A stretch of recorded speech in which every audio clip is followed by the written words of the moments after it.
So, ayun mga Kristen, tignan natin yung ating mga alaga. Ayan, kumusta kayo dyan mga Felicitas? Ayan yung ating mga alaga mga Kristen, si Max. Ayan, mamaya pa kayo. Ano ba to na ano to?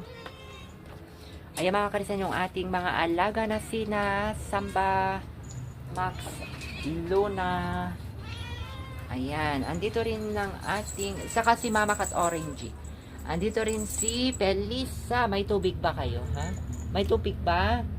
Ha, Samba? Ayan si Felisa. Kumusta ka na, Felisa?